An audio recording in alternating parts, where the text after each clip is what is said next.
Thomas Weather. The Rich Thomas Weather Network, brought to you by these fine sponsors. Hear Rich's forecast hourly on these Blue Water Broadcasting radio stations. Hey, good morning, everybody. On this Tuesday morning, it is the 7th day of September. Hope you had a great Labor Day weekend. Most of the Labor Day weekend weather was great until the storms came yesterday afternoon. And by the way, if you've been reading the blog all weekend, you know those storms were not a surprise. They were expected. And a lot of people, unfortunately, were caught out on area lakes. That's a scary situation.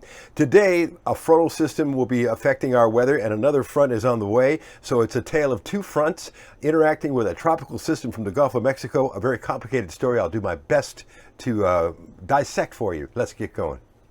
There's front number one that was responsible for yesterday's showers and thunderstorms, still parked in the state with a low pressure area that will move along the front today, more showers and storms. But you see that second front in Missouri moving southeastward into Arkansas by tomorrow morning and then into Alabama tomorrow evening. Front number one washes out. Front number two becomes the main player and delivers some drier air by later in the week. But we have the complication of Invest 91L in the Gulf of Mexico, which will be coming into a more favorable environment later on as we get towards Wednesday and Thursday, and could eventually merge with the second front and become a low-pressure area off the southeast coast over the next few days. It's a complicated scenario.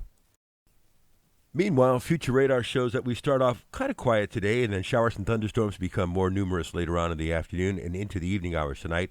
There's a snapshot of one of the models at 5 o'clock this afternoon, showing showers and storms along the front itself, and then more showers and storms well into the evening hours tonight before fading out in the overnight hours. So look for scattered random storms. You've seen that forecast before, right? High temperature around 90 today. Tonight's low 72, and rather humid again. So the humidity is back. And then Wednesday, you can see how that frontal system, the second front, moves into north central Alabama and starts to combine with the forces of that low pressure area that will be developing, maybe a subtropical low. There it is on Thursday morning, coming into South Georgia and perhaps into the Atlantic along the front on Friday with less humid air for us. So Friday's going to be pretty nice. Saturday will be, hot with a high around 90, but tolerable humidity. And I think the humidity will start to come back on Monday, a little bit, Sunday, I should say, a little bit more muggy over the weekend. But it should be probably a dry weekend the way it looks now. So a 60% chance of showers and thunderstorms again tomorrow. A 20% chance early in the day on Thursday, I think, before we dry out. And then dry weather with less humidity on Friday and Saturday. And then on Sunday, a little bit more muggy, but the nights will be in the low to mid 60s, and that's pretty nice. Meanwhile, besides Invest 91L, we have Hurricane Larry out there in the Atlantic. It is a major hurricane right now. It'll probably skirt close to, but a little east of Bermuda as a hurricane and into the Canadian maritime provinces. And right now, that's all we have in the Atlantic, and that's a good thing.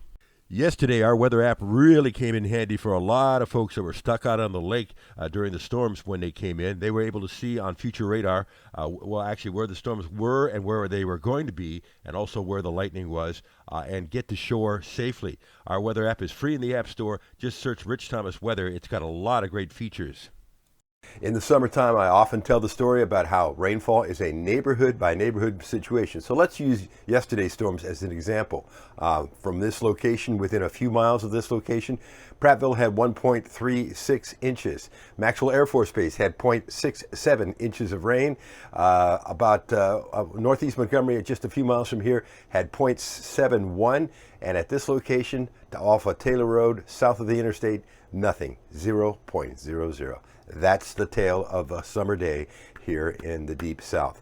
All right, live on the radio this morning from 6 to 9 on News Talk 93.1. We're live on television. Watch us on CBS 8 and ABC 32 as well. And there'll be another video for you first thing tomorrow morning at 4:45 a.m. Hope you have a great day today. You can always find my forecast across the dial on the Blue Water family of stations every single day of the year. See you later.